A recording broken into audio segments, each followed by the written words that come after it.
Jadi ingat mati itu justru dengan cara mencintai hidup. Karena hidup ini adalah bekal kita untuk sanggup ketemu Allah Subhanahu wa taala. Kalau tidak bisa berbuat baik sama orang lain, yang penting tidak mengganggu orang lain. Itu juga fa'innaha shadaqatun minka ala nafsik. Itu ya bagian dari sedekah kamu. Taruh saja misalnya kalau secara ilmu medis, misalnya kita ini kok dinyatakan positif COVID, secara ilmu medis nggak boleh ketemu orang lain, terus kamu diisolasi. Kamu niatin ketika diisolasi itu tidak menularkan bahaya kepada orang lain. Itu juga ibadah. Saya akan cerita versi kiai ya. Kalau versi medis Anda lebih tahu. Kalau versi kiai itu kematian itu dianggap hal yang sebetulnya ada versi kiai ya. Semua orang tahu lah pasti mati itu. Cuma inginnya mati itu kan macam-macam. Inginnya ya setelah kaya, setelah mapan. Terus menangi anaknya mapan, cucunya mapan. Terus itu pun sebetulnya ada siap mati juga. Tapi ya tetap mati. Saya akan cerita yang lucu-lucu ya supaya nggak tegang ya menghadapi kematian. Dulu itu kroni itu ya sudah ada. Jadi Nabi itu ya punya kroni, hanya pejabat. Nabi itu punya kroni. Nabi Sulaiman itu bisa terbang. Ya mulai dulu manfaatkan angin. Jadi angin itu mulai dulu memang luar biasa. Dimanfaatkan orang sekarang mulai tenaga angin, pakai rem angin, mulai dulu angin itu luar biasa. Nah itu teman dekatnya Nabi Sulaiman tuh ya agak sopan tuh bilang gini, itu Pak Nabi itu kalau nanti ada malaikat Israel saya pinjam anginnya, supaya tidak bisa ngejar saya. Jadi mulai dulu tidak hanya pejabat, Nabi pun ya punya teman yang agak-agak gimana. Suatu saat malaikat Israel disuruh nyabut orang, misalnya namanya siapa lah. Nanti saya sebut ada yang tepaan sama nanti tersinggung, misalnya siapa gitu. Yang jelas namanya ada Agus tidak Bambang karena bahasa Arab. Orang ini cabut di India. Nabi Sulaiman kira-kira ya di Palestina kira-kira. Si orang ini ternyata di dekat Nabi Sulaiman. Nah karena Nabi itu kan orang hebat lah, sehingga malaikat ya kadang silaturahim ke para nabi. Israel sendiri ya kadang-kadang silaturahim ke para nabi. Silaturahim yang paling nggak disukai ya silaturahimnya malaikat Israel. Datang ke Nabi Sulaiman, sebenarnya niatnya silaturahim. Ternyata ketemu orang itu, kaget malaikat. Waduh ini gimana ini? Kok saya disuruh nyabut di India, kok orangnya di Palestina? Nabi Sulaiman kira-kira di kawasan Palestina, di wilayah yang katanya Israel itu. Kaget malaikat ini katanya disuruh nyabut di India kok ada di sini. Nah si kroni ini, si orang yang itu melihat malaikat Israel, entah kenapa kok dia bisa melihat itu. Mungkin punya kekuatan tertentu karena dekat Nabi. Kaget dia. Malaikat melihat dia karena janggal ya, disuruh nyabut di India kok orangnya di Palestina. Si orang ini melihat malaikat juga takut. Malaikat itu punya hawa yang luar biasa. Akhirnya bilang ke Nabi Sulaiman, ya Nabi Allah tolong pinjemin saya angin untuk saat ini juga saya bisa terbang ke India. Dipinjemin sama Nabi Sulaiman. Akhirnya orang itu sampai ke India. Terus malaikat senyum, seneng dia. Wah ini sesuai protokol. Karena andai kan orang itu tetap di situ, malah malaikat gak berani ngambil karena prosedurnya harus ngambil di India. Jadi andai kan dia tetap diam di situ, sebenarnya malah gak masalah karena gak sesuai apa? Panduannya harus karena dia terbang di India, malaikat itu nyusul ya terus diambil karena sesuai apa? Saya kan memang dipesenin untuk memperkuat apa ya, nakes, teman-teman semuanya lah pasien. Tapi saya cerita dimulai dari yang seperti ini saya sengaja karena memang ya hidup itu seperti inilah. Pasti kita semua akan mengalami kematian. Cuma inginnya kita ya hidup itu ya sehat, ya, terus kalau mati itu ya tidak punya utang, karena berat nanti utang. Saya tidak tahu fikihnya itu. Kalau utang pribadi itu hisabnya berat, kalau utangnya lembaga itu gimana ya?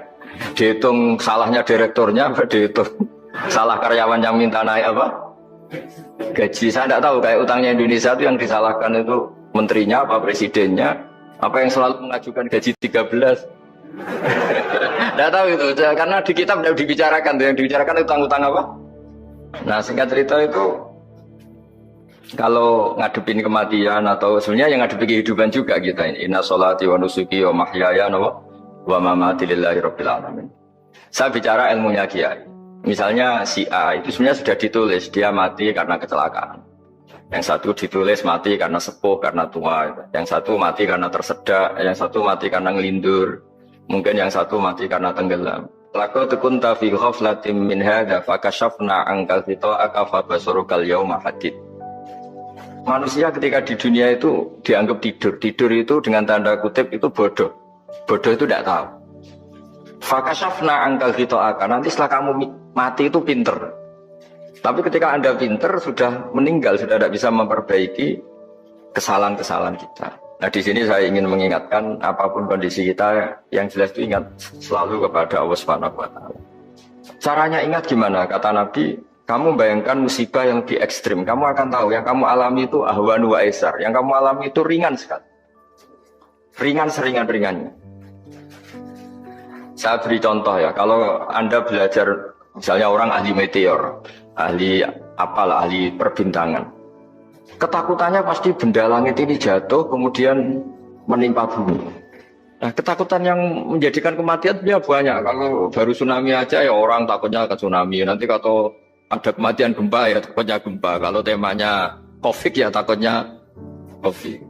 Terus kalau ada tetangga mati karena ngelindur ya baru gue nak turu hati-hati nggak nak mati ngelindur. Nah masalahnya kan kita nggak tahu, nggak tahunya itu.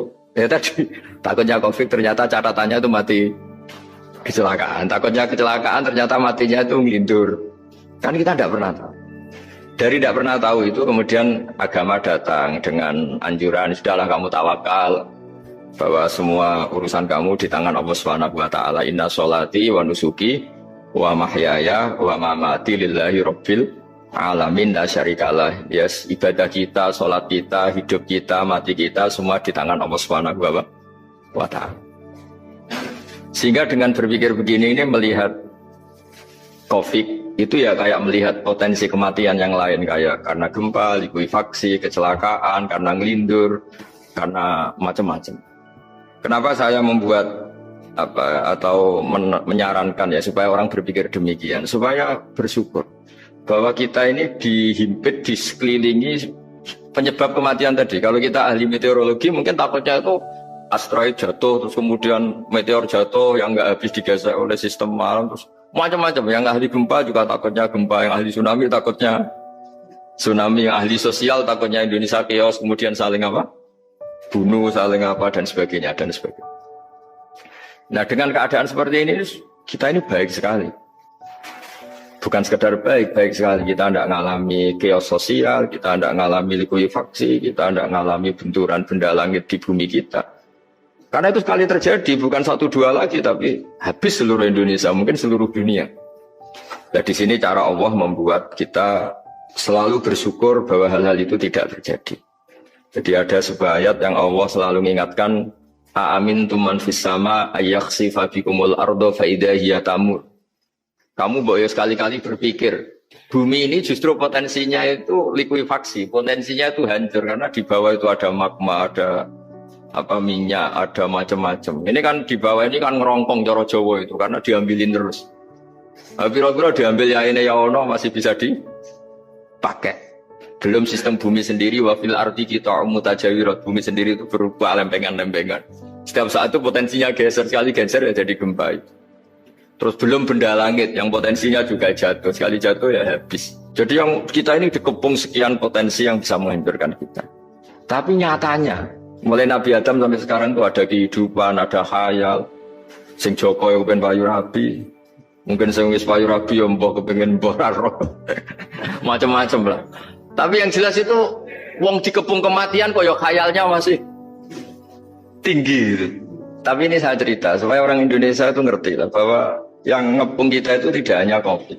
Ta'addadatil asbab wal mautu wahidu. Sebab kematian bisa macam-macam, tapi kesimpulannya tetap saja namanya mati. Islam itu mengajarkan aksiru min dzikri hadhimil ladzat. Kamu harus banyak ingat mati. Tapi uniknya Islam itu menyuruh ingat mati itu disuruh justru semangat hidup. Karena kita butuh bekal itu. Jadi kalau kamu ingat mati itu jangan terus loyo, terus nunggu takdir mati itu enggak, malah disuruh semangat. Nah, tenaga medis semangat mengobati pasien. Yang pasien juga semangat mensupport dirinya supaya punya keberanian hidup. Dorong Jawa nunggoni anak, nunggoni putu. Kalau saya sebagai kiai ya nunggoni santri, nunggoni umat.